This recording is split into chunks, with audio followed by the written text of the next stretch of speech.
Hey guys, today we are gonna play The Testament of Sherlock Holmes. Let's begin. Yes. Nice fish tank. Okay.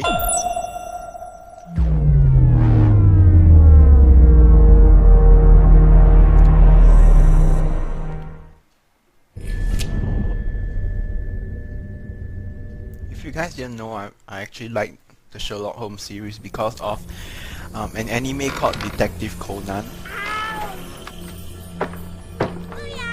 And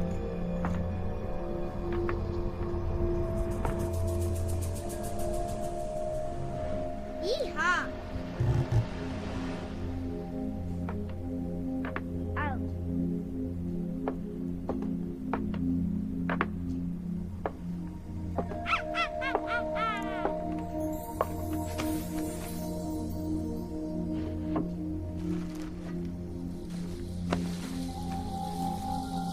La la la. Ow! Ah! What's this? No. Bow bow. Boop boop. La la la.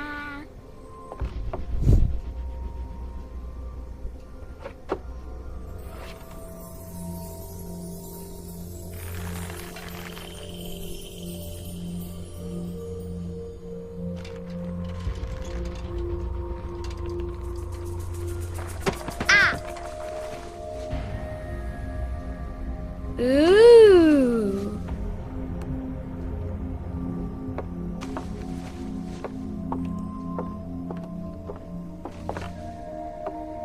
Oh, look!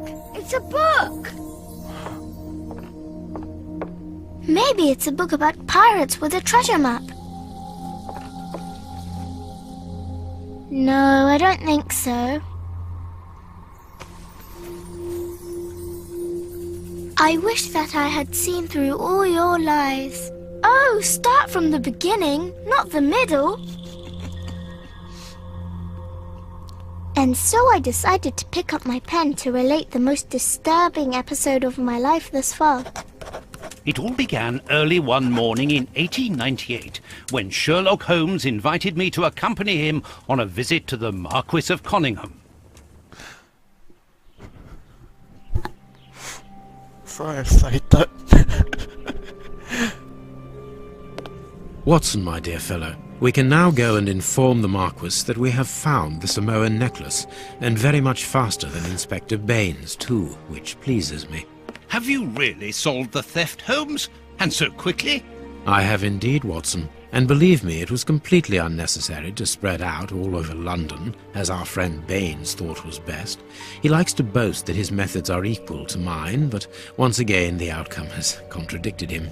After all these years of accompanying you upon your investigations, I thought that by now I should be reasonably capable of following your train of thought. But in this particular case, I must admit that I don't understand anything at all. Ah, you see, but you do not observe, Watson. There lies the difference. It is a matter of course. A matter of course? In the middle of the night, when everyone is fast asleep, the service bell within that room rings out and alerts the servants. They dress quickly and come running, but the door is locked and there is a strong smell of burning from within. A few seconds later, the master of the house himself, the robbed Marchioness's husband, the Marquis of Conyngham, arrives and unlocks the door using the sole key. A fire has started inside the room, but they have managed to arrive in time to put it out. It is at that moment that the Marquis realizes that the famous Samoan necklace, which had been safe within its glass cabinet only a few hours earlier, has now disappeared. In order to explain, let us confirm my theory before the arrival of Inspector Baines. Okay. Wow. Do what? Okay. Okay. What? What? Wait, stop. What's happening? Why can't I control him? Sherlock! Sherlock, why? No, Sherlock, I'm your fan. This window was cut with a diamond. A clean, discreet piece of work. This is where the necklace was. See how tiny the hole is, and not one fingerprint upon the window.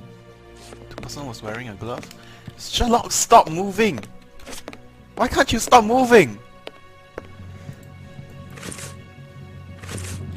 Shelock! Stop! Stop!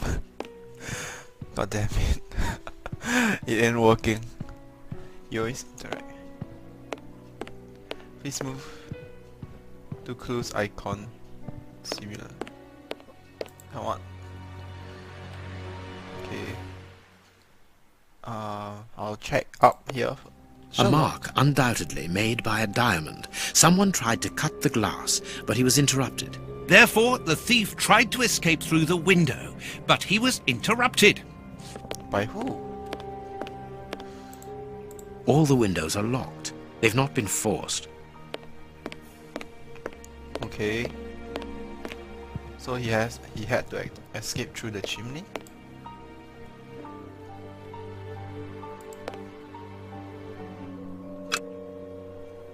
Open the window. Right click. Okay.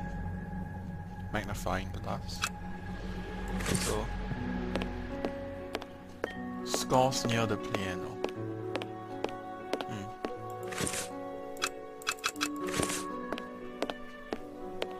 Where are the scores? Oh. Sherlock! Stop! Stop moving about, Sherlock! Let us examine the crumpled scores that have fallen off the piano. I know you take drugs, but then please. No, please. Wait, what? What? No, Sherlock, get back! Get back! Let us examine. Oh, there? Crumpled piece. And spat. These sooty prints were left by a tiny hand. I don't understand why these music scores are covered with soot. Ah. Yes! Sherlock. Yes. Elf shift. So just shift? Yeah, just shift. Press R to switch point and click mode. Oops. Okay. Shall not go into third person. To make character move faster. Okay. Okay. 6 cents. Show you a hint not yet discovered. Oh, cool. Shit. When the servants arrived at the door, having been alerted by the bell, they saw evidence of the theft and the fire, but they didn't see the thief. This door is very hard to force. The Marquis is the only person to have the key. The thief could not get out through here until eventually, when the door was opened by the servants. Suspicious. Hello, Watson. You devilish looking fella? I mean, you devilish good looking fella? What do you think, Holmes? Let us search the room before the police get here. We might throw some light onto all this. Yes, yes. So...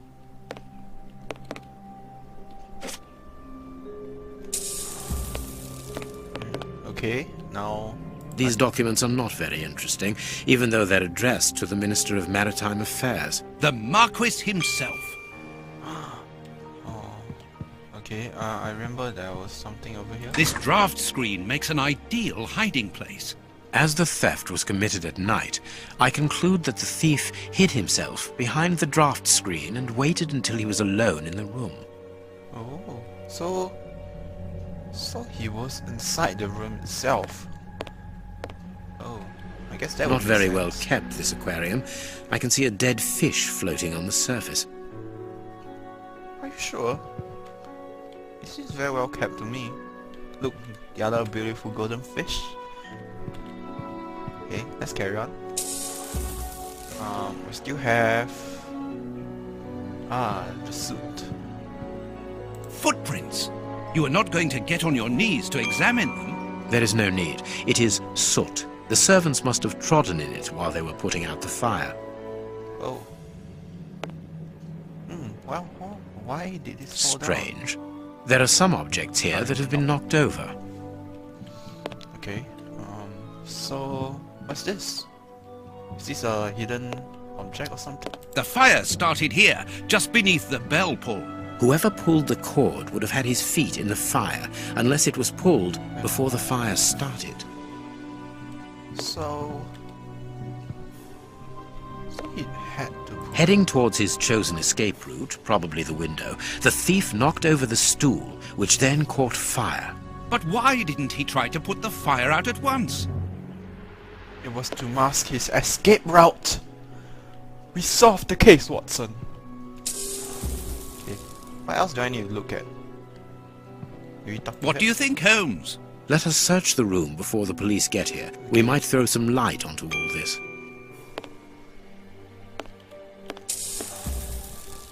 Oh, a Candle. It must have fallen from the chandelier. Really? Really? Let's look up at the center. Oh, there it is. Ah. The chest wasn't opened. The necklace wasn't in it. Okay, so what else do we have here? Chest wasn't open, so... Ah, the little plant. Strange. There aren't any prints. Yet I'm sure that the thief hid here. Oh. Ah, Mr. Holmes. You're already here. Good morning, Inspector. You've arrived just in time. Scotland Yard arrives like the cavalry, always in the nick of time. Ah, but I know that satisfied expression, Mr. Holmes. Have you already solved the case? Oh no, not yet. It's possible. We have retraced the thief's rather unusual footsteps. He is a true acrobat. But what I cannot understand is that when the servants entered the room, there was no one to be seen. An acrobat, perhaps, but an invisible one? I do not think so. The only explanation is that the thief escaped before the servants arrived. I don't know how, but there is no other way. Half a point for the doctor, nil for the inspector. I am pleased to see that you find the situation amusing, Mr. Holmes. Very well then, explain. Dr. Watson was correct when he mentioned acrobatics, but he is mistaken about the nature of the acrobat. As for you, Baines, you're quite incorrect, as the thief was in the room when the servants entered. Explain, for heaven's sake, Mr. Holmes. Watson, how could a thief be missed in the middle of 8 men? I don't know. Because he is very small? Stop teasing us, Holmes. One of them. Exactly, because he is small. Small and remarkably agile. You're thinking of a monkey? And a trained monkey at that. Without a doubt, a Leontopithecus rosalia from Central America. What? Huh. The animal had been hidden inside the room for several hours, calmly awaiting the signal from his master. Once night had fallen and the room was empty, a high-frequency whistle alerted the monkey that it was time to begin the procedure for which he had been trained. The monkey emerged from his hiding place and used the point of a diamond to open the glass cabinet and steal the necklace. He headed across to the window by the chimney, but knocked over the stool, which in turn knocked aside the fire guard and started the fire. The frightened monkey jumped from the chimney by swinging from the bell pull, thus alerting the house servants. He then went to the window and began to use his diamond to cut a hole, but was interrupted by the staff trying to gain entry via the door, and he panicked again. He ran across the piano, scattering the music scores onto the floor, before hiding inside the chandelier, knocking over a candle. Wow. Finally, the servants and the Marquis entered the room, leaving the door open while they put out the fire. It was during the confusion that our agile little thief made his escape through the doorway. As simple as that. A brilliant explanation. Bravo, Holmes. And the necklace? I can see it from here, my friends. It's right in front of us. We have searched the room from top to bottom, Holmes. How were we unable to find it? Because we paid insufficient attention to the only victim of this affair. What victim? No one is The dead? fish! Yes, Watson. A poor goldfish whose destiny was to die, crushed by one of the most precious necklaces in England. The aquarium is just beneath the chandelier. I understand. The little monkey had likely hung the necklace around its neck and lost it when he leapt from the chandelier. The jewels fell into the aquarium, where they remain now.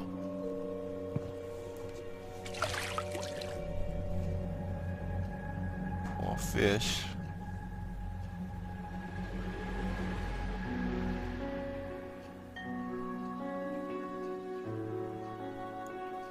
Marquis, here is your necklace, intact, just a little wet. Mr. Holmes, this brilliant demonstration does credit to your reputation. Thank you so much, Marquis. Do you wish to verify the authenticity of your jewel? No, I recognize it. I've spent many hours admiring it, you know. Good. I will return it to its box, and Inspector, a bank has just been held up. You must follow me at once. Orders of Scotland Yard. What times? Sirs, duty calls. My regards, Marquis. And well done again, Mr. Holmes. there, the necklace is in its box. We've lost enough time here. Let's go home, Watson. What? Ah, very well, as you wish. A good day to you, Marquis. With pleasure, gentlemen. And once again, thank you. Welcome. But aren't we going to Scotland Yard? Oh, the fireplace.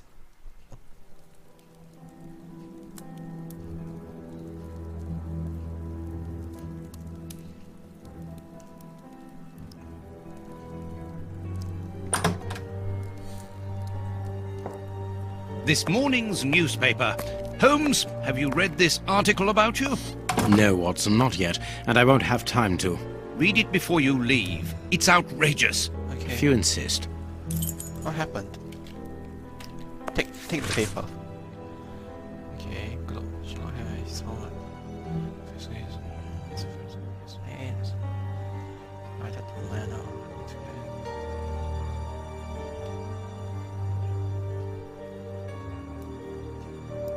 Surrounding the theft.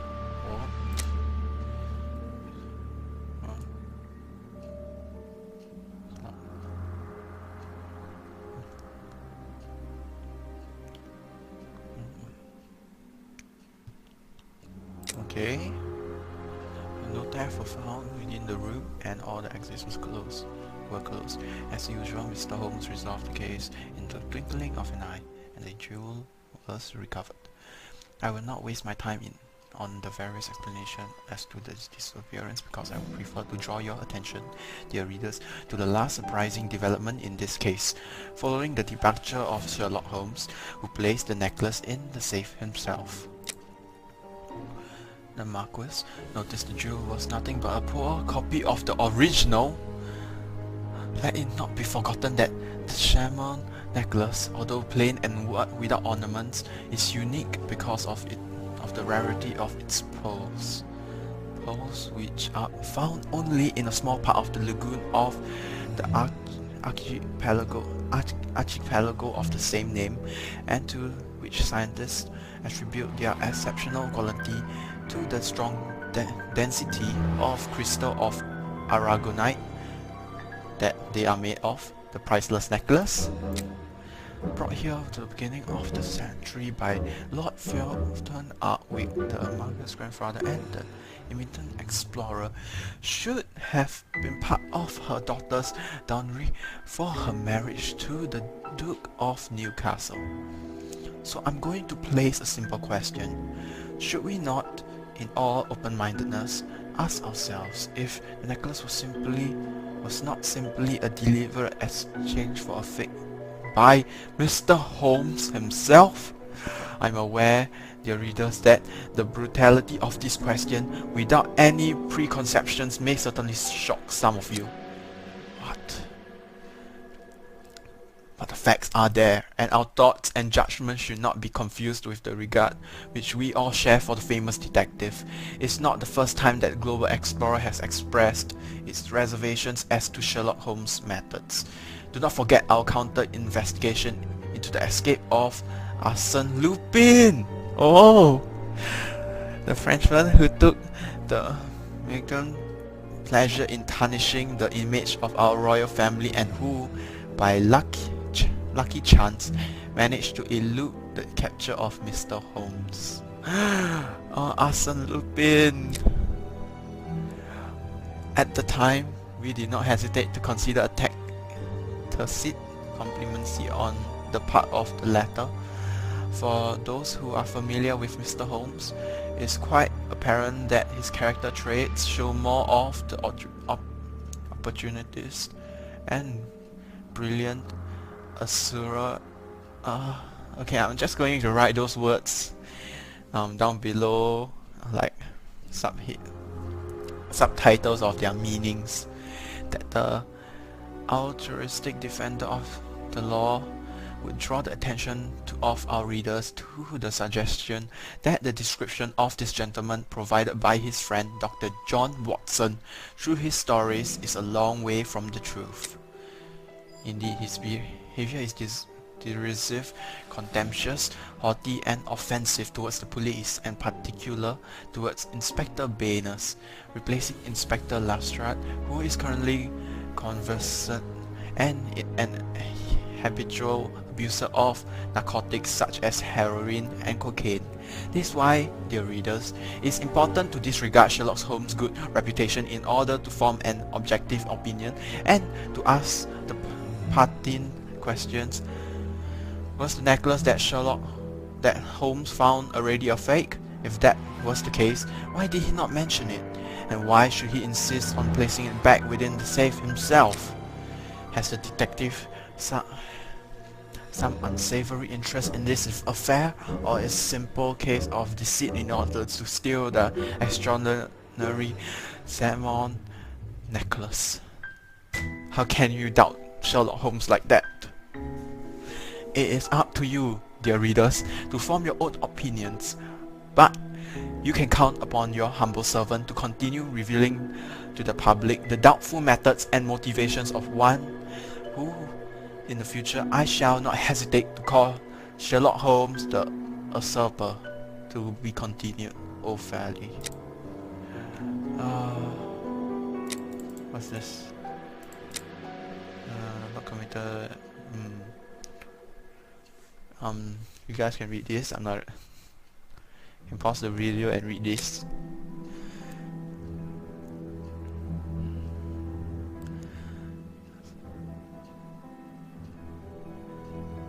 Okay, let's continue on with the Prince story. Woodville, French culinary expert and bagpipe player, might be our next king.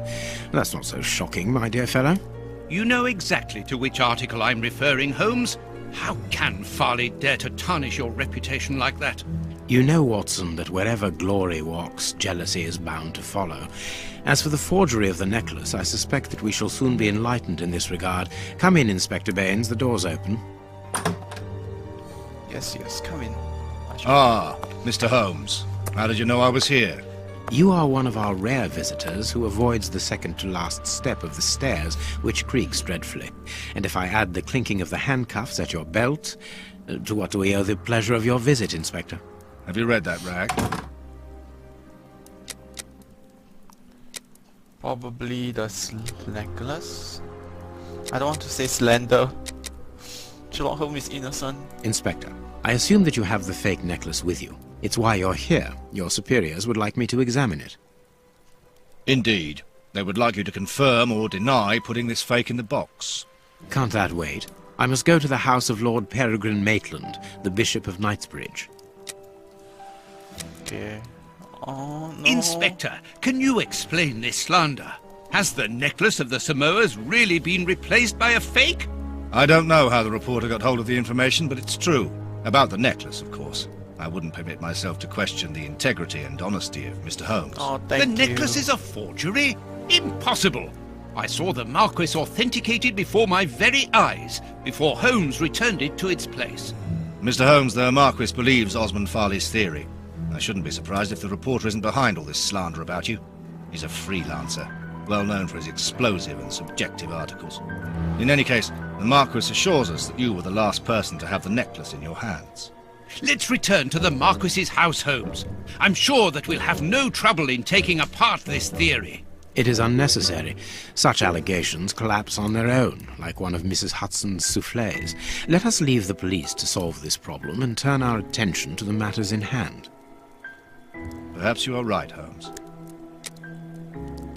Okay, let's go to this person. I cannot pronounce his name, and I'm going to search up on the internet of what it means. And the Marchioness? She is beside herself. Without the necklace, her marriage is compromised. It is the principal item of the young woman's dowry. What a lovely marriage. What? How? Oh, that's so sad. Holmes, forgive me for insisting, but don't you want to examine the fake jewellery? Watson, I have an appointment, and it's out of the question that I arrive late.